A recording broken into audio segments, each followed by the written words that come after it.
Industry को control करना है और बाद में स्केल करना है, जो पाकिस्तान फर्स्ट अप्रोच है। आज पाकिस्तान दुनिया के टॉप 3 क्रिप्टो अडॉप्शन कंट्रीज में शुमार है। अंदाजे के मुताबिक 30 से 40 मिलियन क्रिप्टो यूजर्स हैं पाकिस्तान में। ये बगैर किसी रेगुलेटरी फ्रेमवर्क, बगैर किसी क्लासरूम, बगैर किसी एजुकेशन के उन्होंने ये इंडस्ट्री को अडॉप्ट कर लिया है। इसमें एक बहुत अच्छी चीज ये है कि हमें पता चलता है हमारी यूथ वर्ल्ड क्लास है, बट क्या हमारे सिस्टम्स वर्ल्ड क्लास है? क्या हमारी रेगुलेशंस वर्ल्ड क्लास है? जब अवाम इतनी सिस्टम के अंदर है तो क्या स्टेट का बाहर रहना समझदारी है? इनोवेशन को आप इग्नोर नहीं कर सकते। पाकिस्तान की तारीख में पहली बार आलमी एक्सचेंजेस के लिए मुनज़्ज़म, शफाफ और आलमी मयार का रास्ता खुल गया। ये इक़दाम नई सोच की अक्कासी और इदारा जाती तब्दीली है। वज़ीर आज़म के मुआविन खुसूसी ब्लॉकचेन और क्रिप्टो बिलाल बिन साकिब की न्यूज़ कॉन्फ्रेंस। कहा, बाइनेंस और HTX को NOC का इजरा नई सोच का अमली कदम है। फ्रेमवर्क के तहत एंटी मनी लॉन्ड्रिंग और दहशतगर्दी की माली मुआवनत की निगरानी मुमकिन होगी। दुनिया के बड़े माली मराकज़ इसी तरह के मरहलावार मॉडल्स अपनाते हैं। दुनिया के पहले 3 क्रिप्टो अपनाने वाले ममालिक में पाकिस्तान का शुमार होता है। बिलाल बिन साकिब ने कहा, हमने आलमी मालियाती निज़ाम के तहत बरवक्त और दुरुस्त फैसले करने हैं। कानून और मुनज़्ज़म रास्ते के बगैर सलाहियतों का कोई फ़ायदा नहीं। 3 से 4 करोड़ पाकिस्तानी डिजिटल असासे इस्तेमाल करते हैं। पाकिस्तान में डिजिटल असासे अपनाने की बेपनाह सलाहियत मौजूद है। पाकिस्तान अगले 10 साल में टेक्नोलॉजी के जरिए अपनी खुद मुख्तारी मुस्तहकम कर चुका होगा।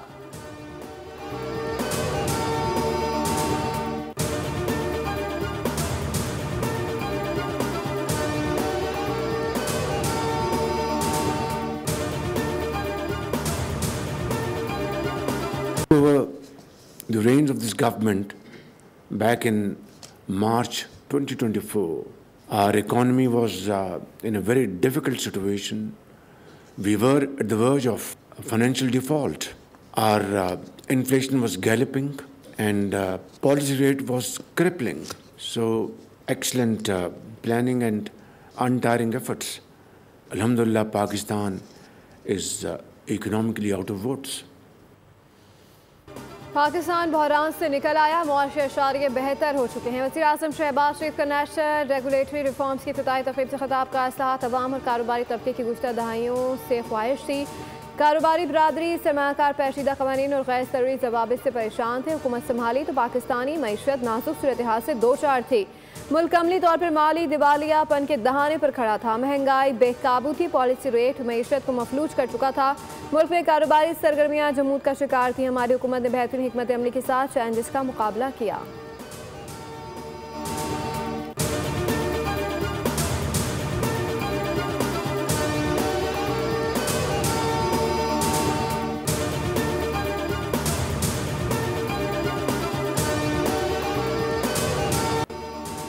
इंतहा पसंदाना नजरियात और तकसीम पसंद कुव्वतों से निमटने के लिए मुकम्मल तैयार हैं। कौमी इस्तेहकाम को नुकसान पहुंचाने वाले अनासिर से सख्ती से निपटा जाएगा। चीफ ऑफ आर्मी स्टाफ और chief of defence forces field marshal Syed Asim Munir का गोजरावाला और सियालकोट गैरिसन के दौरे पर खिताब। कहा, जदीद जंगी माहौल में टेक्नोलॉजी के साथ हम आहंगी बेहद अहम है। जदीद जंग में टेक्नोलॉजी, तेज फैसला साजी, दुरुस्तगी और सूरत हाल से बाखबर रहना नागुज़ीर है। दुश्मन की हाइब्रिड जंग, इंतहा पसंद नजरियात और इंतशार फैलाने वाले अनासिर के खिलाफ भरपूर तवज्जो जारी है। ISPR के मुताबिक दौरे के दौरान फील्ड मार्शल को फॉर्मेशंस की ऑपरेशनल तैयारियों पर ब्रीफिंग दी गई। चीफ ऑफ डिफेंस फोर्सेस ने फील्ड ट्रेनिंग एक्सरसाइज और जदीद सिमुलेटर ट्रेनिंग सहूलत का मुशाहिदा किया। चीफ ऑफ डिफेंस फोर्सेस ने फॉर्मेशन की आला पेशावराना मयार और मजमूई तैयारी की तारीफ की। अफसरान और जवानों से गुफ्तगू की, उनके बुलंद हौसले और कौमी सलामती के लिए गैर मुतज़लज़ल अज़्म को सराहा।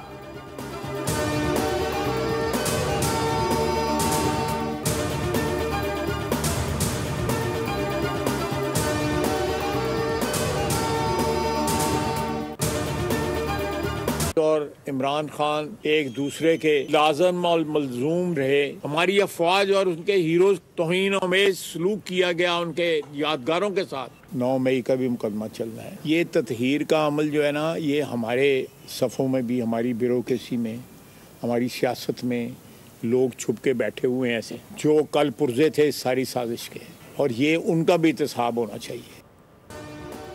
फैज हमीद बानी पीटीआई के रूप में 4 साल हुक्मरानी करते रहे। फैज हमीद के खिलाफ और भी कार्रवाई होगी, मजीद केसेस सामने आएंगे। बानी पीटीआई फैज हमीद की बैसाखियों पर खड़ा था जो आहिस्ता आहिस्ता वक्त के साथ खत्म हुई। वज़ीर दफ़ा ख्वाजा आसिफ की सियालकोट में न्यूज़ कॉन्फ्रेंस कहा 9 मई को तबाही का मंसूबा फैज और बानी का जॉइंट वेंचर था। दोनों का गठजोड़ रहता तो मुल्क अंदर से तबाह कर देते।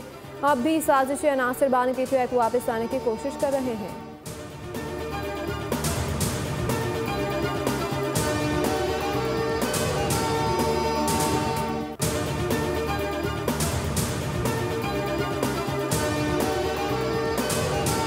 मुल्क के अंदर एक झूठे इंसाफ का और तब्दीली का नारा लगाकर जो तबाही और बर्बादी बर्पा की गई है, मैं समझता हूं कि ये खुशकिस्मती है कि उस निज़ाम से निजात मिली।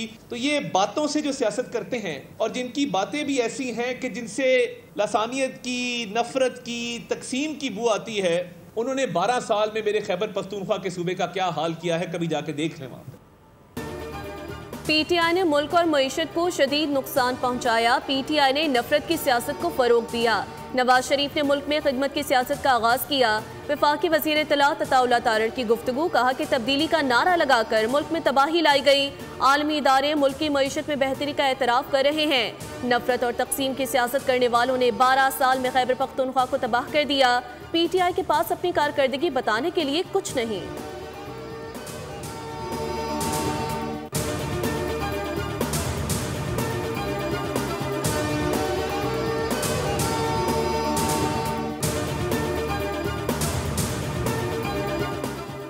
महकमा मौसमियात ने आज से मुल्क के मुख्तलिफ इलाकों में बारिश और बर्फबारी की पेशगोई कर दी। बेशतर इलाकों में मौसम सर्द और मतला जुज़वी बरालूद रहेगा।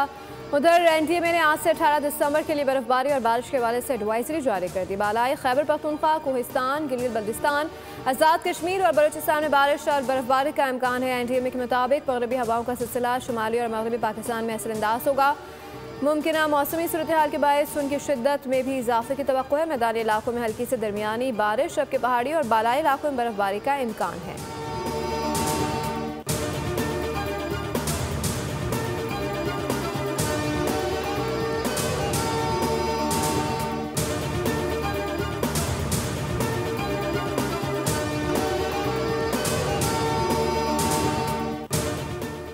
हल्का PS9 शिकारपुर में ज़िमनी इंतखाब का दंगल सज गया। सख्त सिक्योरिटी में पोलिंग का अमल जारी। पोलिंग शाम 5 बजे तक बगैर किसी वक्फे के जारी रहेगी। पीपल्स पार्टी के आगा शहबाज खान दुरानी और जमीयत उलमा इस्लाम पाकिस्तान के मौलाना रशीदुल्लाह शाह समेत 8 उम्मीदवार मैदान में हैं। ये नशिस्त पीपल्स पार्टी के रुकने सूबाई असम्बली आगा सिराज दुरानी के इंतकाल के बायस खाली हुई थी।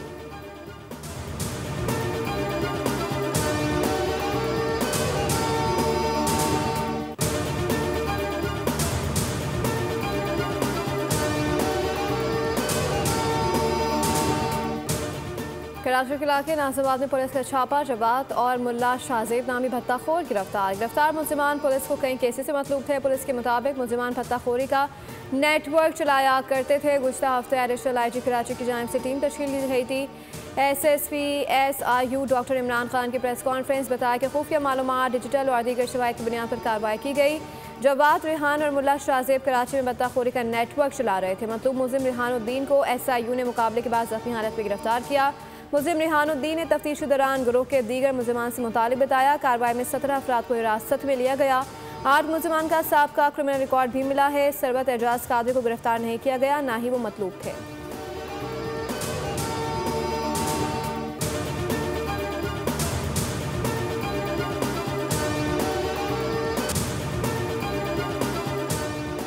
रहीम यार खान के इलाके कोट समावा में पुलिस मुकाबले के दौरान 5 डाकू मारे गए। DPO इरफान अली समूह के मुताबिक डाकू शहरी से 6 लाख रुपए लूटकर फरार हो रहे थे।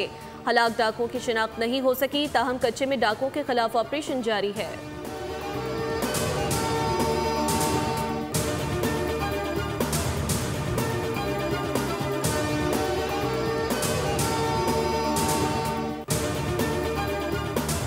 मंडी बहादुर के इलाके जिना कॉलोनी में मकान के छत गिरने से 3 अफराद जवां भाग और एक शख्स जख्मी हो गया। रेस्क्यू काम के मुताबिक लाशों को निकाल कर अस्पताल मुंतकिल कर दिया गया। जवां भाग अफराद में 2 खवातीन और 1 मर्द शामिल हैं।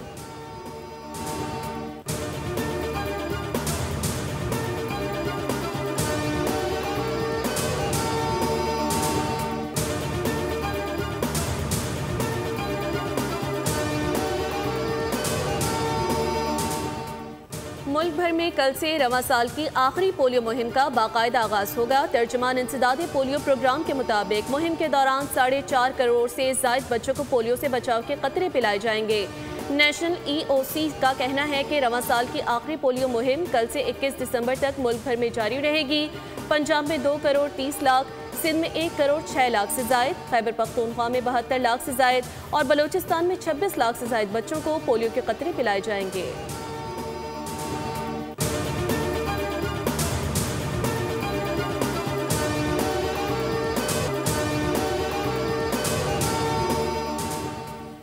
मुल्क में 5G टेक्नोलॉजी लाने के लिए हुकूमत ने अहदाफ तय कर लिए। ज़राए के मुताबिक मार्च 2026 तक मुल्क में 5G टेक्नोलॉजी लाने का अमल मुकम्मल कर लिया जाएगा। कंसल्टेंट ने 5G से मुतालिक अपनी रिपोर्ट जमा करवा दी। 5G पर कंसल्टेंट्स की रिपोर्ट एडवाइजरी कमेटी के सुपुर्द कर दी गई। एडवाइजरी कमेटी जल्द अपनी सिफारिशात हुकूमत को भेजेगी। 5G टेक्नोलॉजी इब्तिदा में सिर्फ बड़े शहरों में दस्तयाब होगी।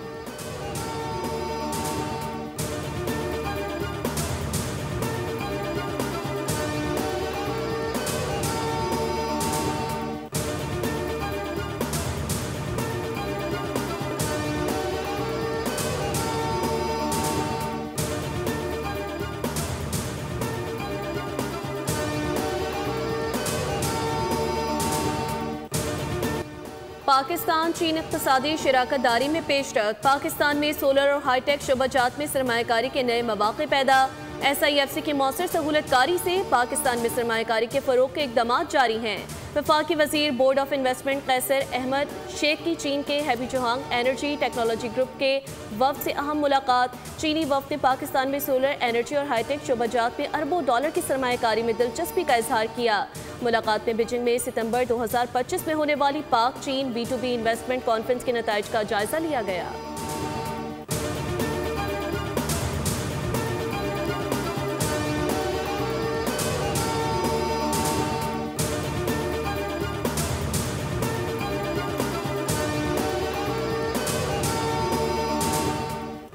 वज़ीर आला सिंध मुराद अली शाह का शाहराह भुट्टो के कोरंगी कॉसवे ब्रिज जंक्शन के मंसूबे का दौरा। कोरंगी कॉसवे ब्रिज के जंक्शन की तामीर से मुतालिक तफसीली ब्रीफिंग दी गई।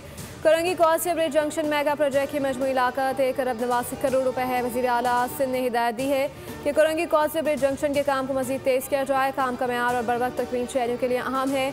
मलीर नदी में होने के बायस कोरंगी कॉसवे हमेशा दौरान बरसात डूब जाता है। अब शहरियों को ट्रैफिक के रवाने में मुश्किलात नहीं होंगी। जब तक काम जारी है, हिफाजती इंतजाम और मुतबादिल रास्तों को मौसर बनाया जाए। वज़ीर आला सिंध ने मनसूबे को कराची की ट्रैफिक की बेहतरी के लिए अहम कदम करार दिया।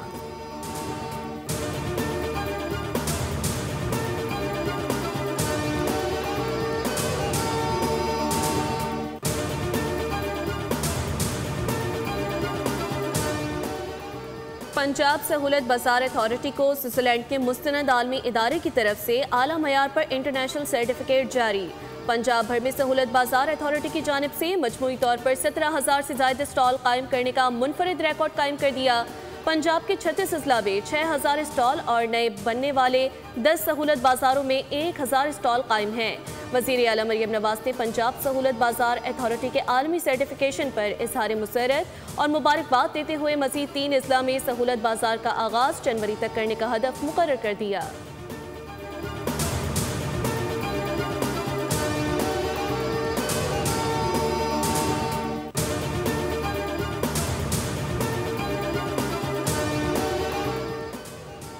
दुरेंद्र के जवाब में फिर मेरा लिया।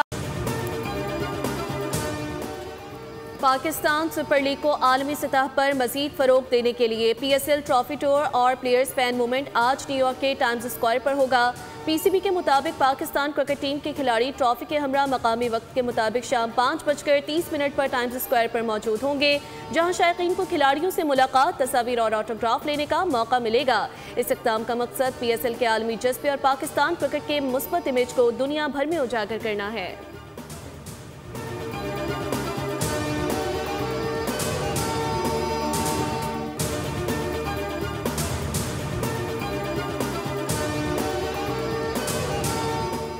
दुबई में जारी ACC under 19 Asia cup one day tournament में रिवायती हरीफ पाकिस्तान और भारत के टाकरा बारिश के बायस टॉस ताखीर का शिकार। दोनों टीमें अपना पहला मैच जीत चुकी हैं। ग्रीन शर्ट से मलेशिया, जबकि भारत ने UAE की टीम को शिकस्त दी।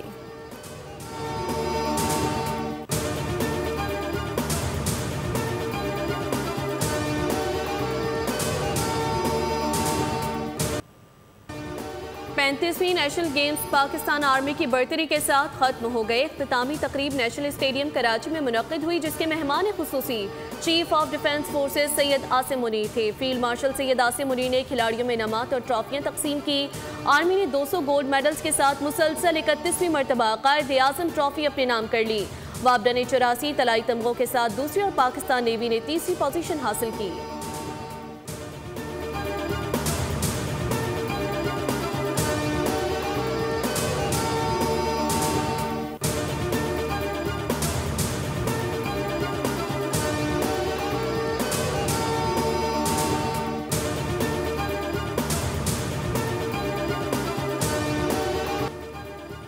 जलमक्सी डेजर्ट चैलेंज रीफ रैली का फाइनल राउंड 180 किलोमीटर पर मुश्तमिल ट्रैक्स पर ड्राइवर की महारत का इम्तिहान। प्रीपेड कैटेगरी के मुकाबले जारी। दिफाई चैंपियन फैसल शादी खैर और नादिर मक्सी में सख्त मुकाबला।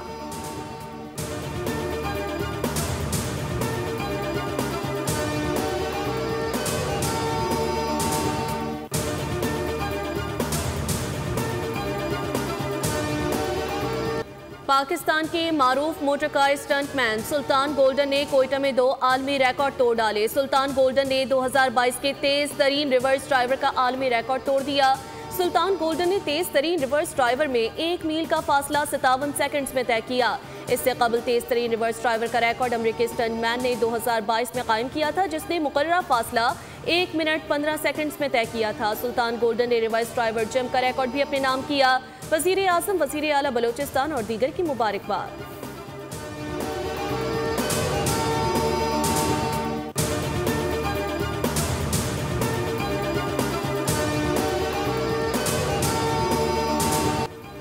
इंग्लिश प्रीमियर लीग में लिवरपूल की ब्राइटन के खिलाफ 2-0 से कामयाबी। लिवरपूल के मिस्री स्ट्राइकर मोहम्मद सलाह ने अपनी वापसी को यादगार बनाते हुए पहले गोल में शानदार असिस्ट फराहम किया। आर्सेनल ने वोल्व्स को 2-1 और चेल्सी ने एवर्टन के खिलाफ 2-0 से फतह समेटी।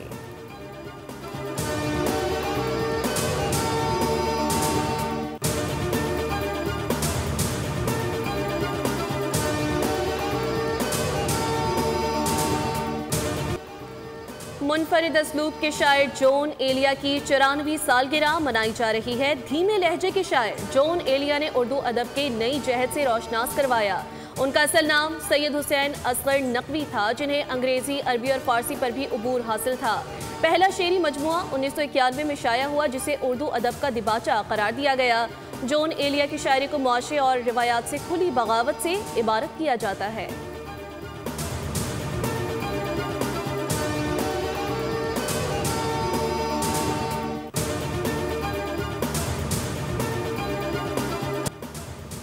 और वर्कर्स के लिए बोनस, वो भी 19 करोड़ 70 लाख डॉलर का। मारूफ अमेरिकी गुलकारा टेलर स्विफ्ट ने अपने अमले पर पैसों की बारिश कर दी। गुलकारा ने 21 ममालिक में 149 कॉन्सर्ट किए थे। टेलर स्विफ्ट ने अपने अमले को बोनस के साथ इज़हार तशक्कुर का खत भी लिखा। गुलकारा की जानिब से बोनस के ऐलान पर अमला खुशी से फूले न समाए।